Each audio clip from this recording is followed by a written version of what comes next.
1930, a tablet was discovered. It appears to have reached Germany in 1878. It was Greek writing, was set up in Judea, probably a little before the year 50 AD. And this is what it said. Ordinance of Caesar. It is my pleasure that graves and tombs remain undisturbed in perpetuity for those who have made them for the cult of their ancestors or children or members of their house. If, however, any man lay information that another has either demolished them or in any way extracted the buried, or has maliciously transferred them to other places in order to wrong them, or has displaced the ceiling or other stones, against such a one I order that a trial be instituted in respect to the gods in regard to the cult of the mortals, for it shall be much more obligatory to honor the buried. Let it be absolutely forbidden for anyone to disturb them. In the case of contravention, I desire that the offender be sentenced to capital punishment on a charge of violation of sepulcher. Undoubtedly issued by the Caesar Claudius. Why?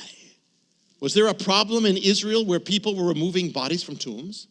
Israel, of all places, the most sacred place where they treat the dead, the most sacred of any nation, that even going near it's going to get defiled. Was that a problem going on? Or they're going to be moving loved ones? Doesn't happen. And coming from Caesar, from Rome, way from Rome, he doesn't know much about what's going on in Israel. Him doing that? Here's the other clue. The tablet was erected in the city of Nazareth. That's amazing. Because Nazareth was in the middle of nowhere. Even barely, it's an obscure place. A lot of people, even near it, wouldn't have known much about it. So what's the Caesar doing? What it tells you, Caesar's ruling the world. What it says is, we can piece it together. The New Testament records something here. In Acts 18:2, it says, Claudius, same Caesar, expelled all the Jews of Rome. Why? The Roman historian, Suetonius, records there was trouble in Rome in the time of Claudius, same thing, over one called Christus, or Christus, or Christ. Apparently, it was in the 40s of the first century. That's 10 years, 15 years after the resurrection, or after this event here now. The preaching the gospel already has reached Rome. Jewish believers are there proclaiming the Messiah, with others in the Jewish community opposing it. Apparently, Claudius inquired and expelled all of them. He probably heard two reports. One, the report of an empty tomb.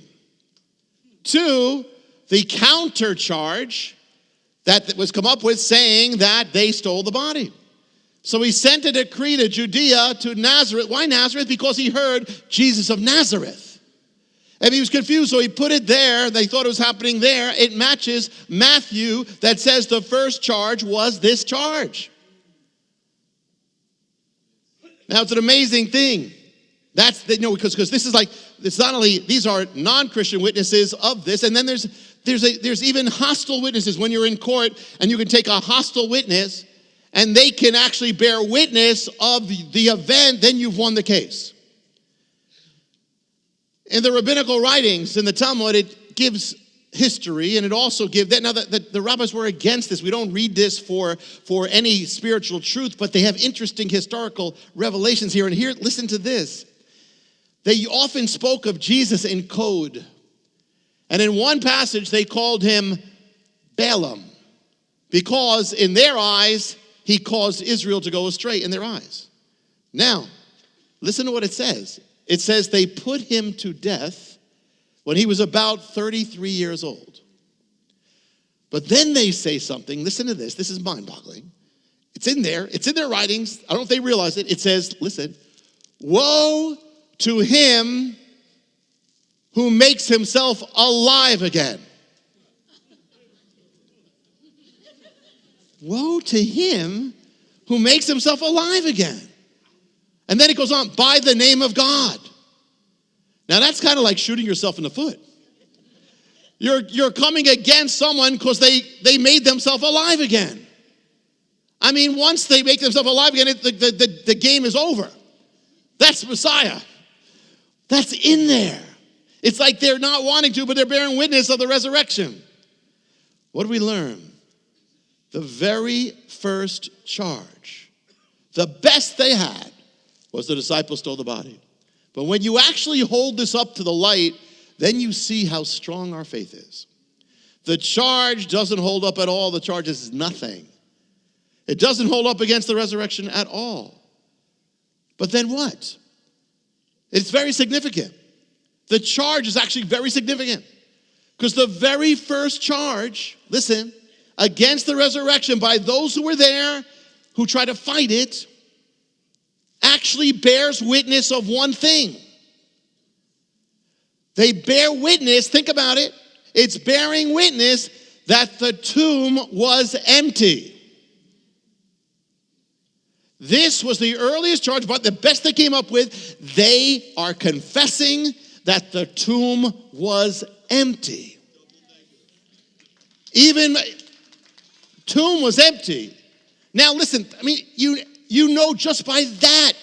I mean, if somebody didn't believe it had to be, because if the tomb wasn't empty, you know they would have taken the body and ended the movement. They would have said, we got it right here.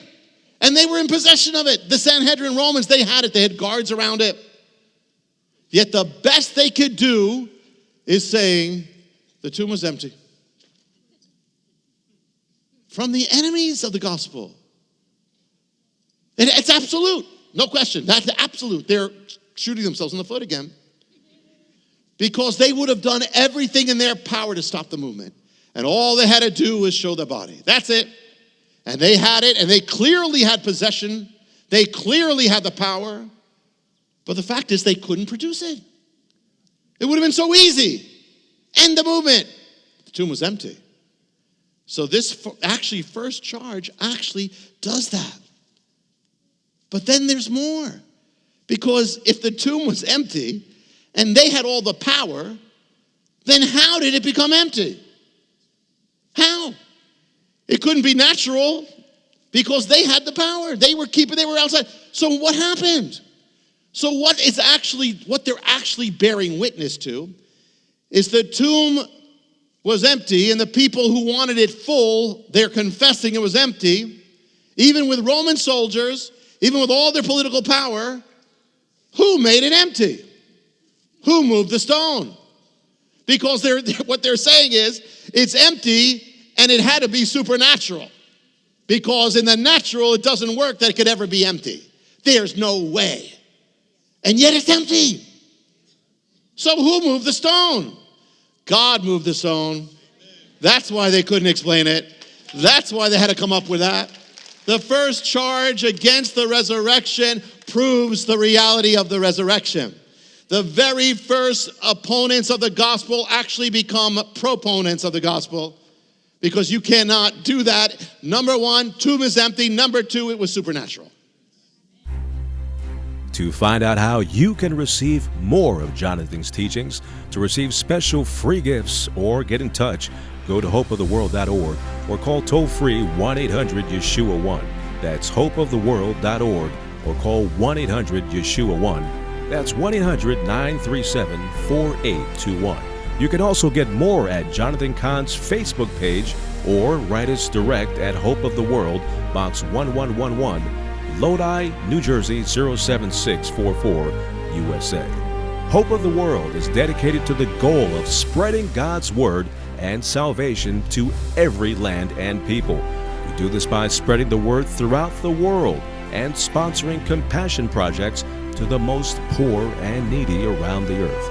To get in touch or have a part in God's work, just write to Hope of the World, Box 1111, Lodi, New Jersey 07644, USA. Or go to hopeoftheworld.org or call 1-800-YESHUA-1. That's 1-800-937-4821.